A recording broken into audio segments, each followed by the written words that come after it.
नमस्कार, आप देख रहे हैं सुपर प्राइम टाइम। मैं हूं आपके साथ प्रीति रघुनंदन। सुपर प्राइम टाइम में हम आपको दिखाते हैं वॉर ग्राउंड से जुड़ी हुई तमाम एक्सक्लूसिव और ब्रेकिंग न्यूज। और इस वक्त की ब्रेकिंग न्यूज के साथ बुलेटिन हम ओपन करने जा रहे हैं यूक्रेन युद्ध से जुड़ी हुई बड़ी खबर। जानकारी है कि अमेरिका से यूक्रेन को बहुत बड़ा झटका लगा है। यूएस से यूक्रेन को फिर सैन्य मदद नहीं, और साथ ही साथ यूएस कांग्रेस में यूक्रेन को मदद बिना ही बिल पास हो गया है और यूक्रेनी सेना को हथियारों की सख्त जरूरत है। ये इस वक्त की सबसे बड़ी खबर यूक्रेन के लिए आ रही है। बस एक हमला और दुनिया एक ऐसे खतरे में घिर सकती है जिसमें पूरे यूरोप में एटमी जलजला आ सकता है। रूस ने ऐलान कर दिया है अगर उसके खिलाफ षड्यंत्र रचा गया तो वो परमाणु हमला कर देगा। इसके लिए रूस ने टारगेट फिक्स कर लिए हैं। अमेरिका के अलावा नेटो देशों में तबाही मचाने के लिए रूस ने आर्कटिक बेस में एटमी हथियारों से लैस मिसाइल अलर्ट मोड पर डाल दी हैं। उधर अमेरिका ने भी सुपर फाइटर जेट F-35 को एटमी हथियार से लैस करके अपने इरादे जाहिर कर दिए हैं। यानी तनातनी लगातार बढ़ रही है जो कभी भी एटमी टकराव में बदल सकती है।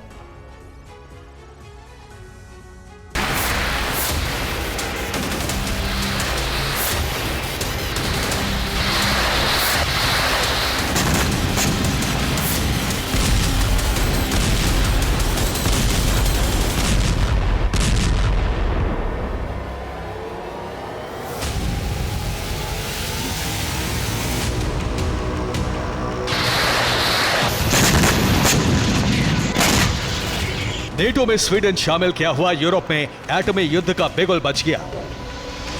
कभी भी किसी भी वक्त तबाही की एटमी स्ट्राइक हो सकती है।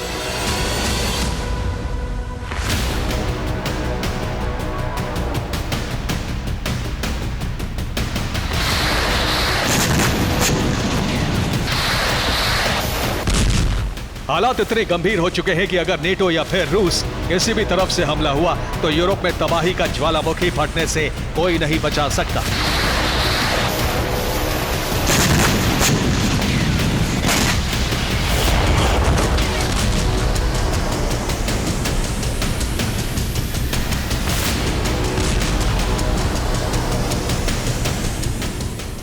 इसकी वजह भी समझ लीजिए जिससे रूस की बौखलाहट बढ़ती जा रही है।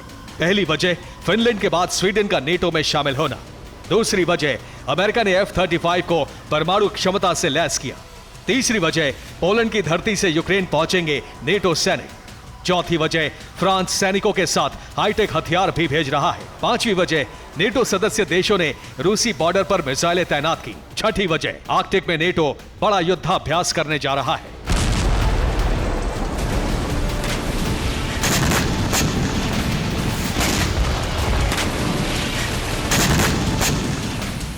रूस की घेराबंदी के लिए अब नेटो ने कमर कस ली है और इसके लिए पेंटागन से ग्रीन सिग्नल मिल चुका है। स्वीडन को शामिल करके नेटो ने रूस को खुला चैलेंज दे दिया है कि आने वाले समय में वो यूक्रेन को भी इसी तरह नेटो में शामिल कर सकता है।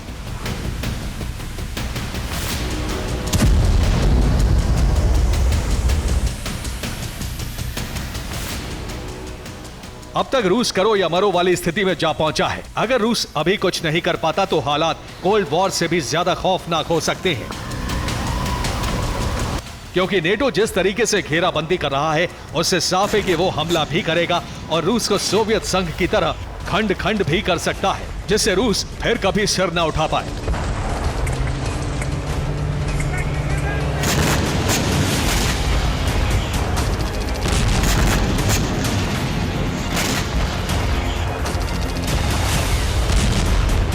यही वजह है कि नेटो सबसे पहले उन देशों की सैन्य ताकत बढ़ा रहा है जो रूस के एकदम पास पड़ते हैं।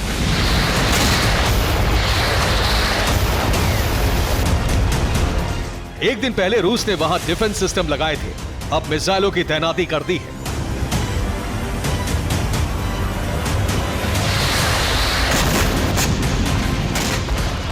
उन देशों के नाम सुन लीजिए: नॉर्डिक देश, फिनलैंड, स्वीडन, नॉर्वे, बाल्टिक देश, एस्टोनिया, लिथुआनिया और लातविया, जबकि पोलैंड, यूक्रेन और मोल्दोवा में भी लॉन्ग रेंज मिसाइल लगाई जा रही हैं।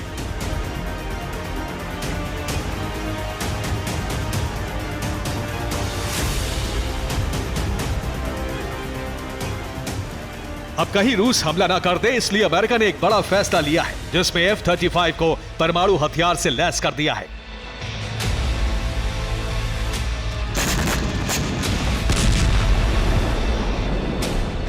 परमाणु बम लगाए जाने का मतलब है कि अमेरिका तैयारी कर चुका है कि अगर रूस नेटो देशों पर हमला करता है तो अमेरिका F-35 भेजकर हिरोशिमा नागासाकी जैसी तबाही रूस में मचा सके। इसके लिए F-35 की तैनाती यूरोप में पड़ने वाले नेटो बेस पर करने जा रहा है।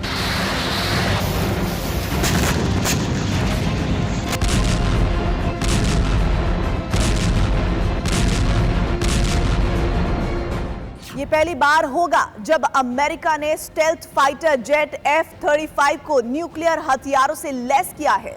जिस न्यूक्लियर बम को F-35 में लगाया जाएगा उसे B-61-12 न्यूक्लियर बम से सर्टिफाई किया गया है। B-61-12 परमाणु बम को खासतौर पर F-35 के लिए बनाया गया है। इसका अपग्रेडेड वर्जन B-61-13 ग्रेविटी बम भी तैयार किया जा रहा है, जो F सीरीज के हर जेट में फिट किया जा सकेगा।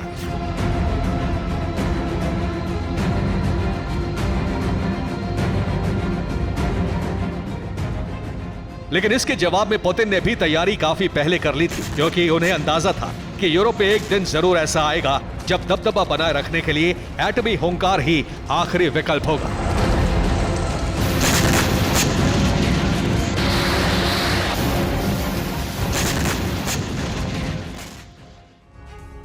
और इसके लिए रूस ने टारगेट फिक्स कर लिए हैं जहां आर्कटिक बेस से लॉन्ग रेंज मिसाइल के जरिए हमला किया जा सकता है। पहला टारगेट है रोमानिया की राजधानी बुखारेस्ट, जिसकी दूरी आर्कटिक से रूसी बेस से करीब 6000 किलोमीटर है। और इसके अलावा फ्रांस के 3 शहर रूस के टारगेट पर हैं।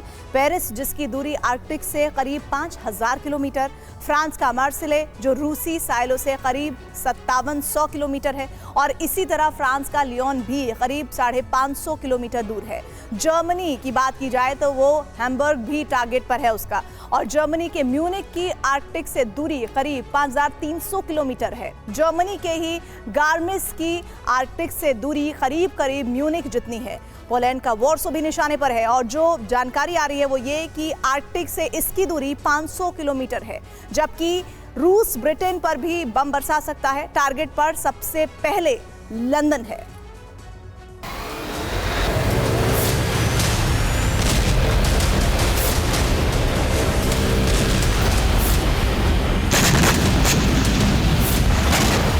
इसके अलावा रूस के टारगेट पर अमेरिका के कई शहर हैं, जहां वो ICBM से न्यूक्लियर अटैक करके तबाही मचा सकता है।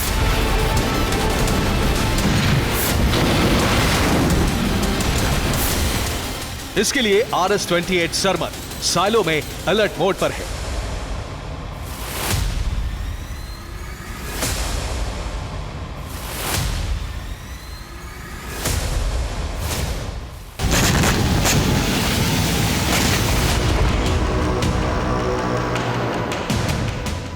पेंटागन की रिपोर्ट से खुलासा हुआ है कि रूस यूरोपीय देशों और अमेरिका पर आर्कटिक से हमला करेगा।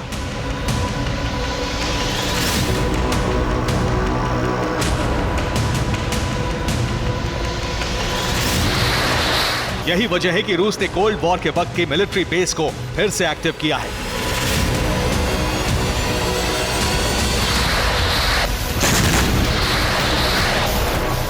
साइलो साइट इसी इलाके में सबसे ज्यादा बनाई गई है और निगरानी के लिए न्यूक्लियर सबमरीन पेट्रोलिंग करती रहती है।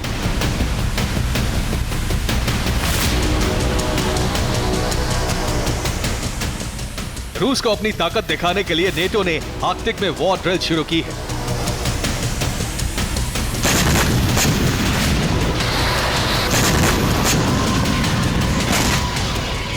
हालांकि ये ड्रिल डिफेंडर का हिस्सा है, जिसमें इस बार नॉर्वे के पास समंदर में नेवी ड्रिल और नॉर्थ आर्कटिक सर्कल पर नेटो के जेट्स उड़ रहे हैं।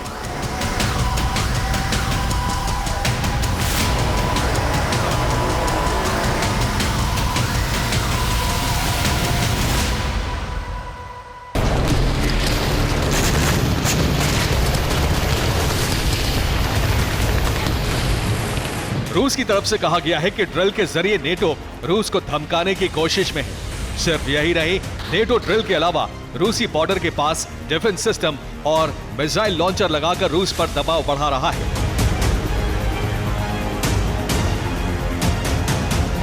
इस बीच यूक्रेन में फ्रांस की सेना भेजने के फैसले ने पुतिन का पारा बढ़ा दिया है, जिस पर पोलैंड ने सहमति जता दी है, यानी यूक्रेन फिर से युद्ध में वापसी कर सकता है।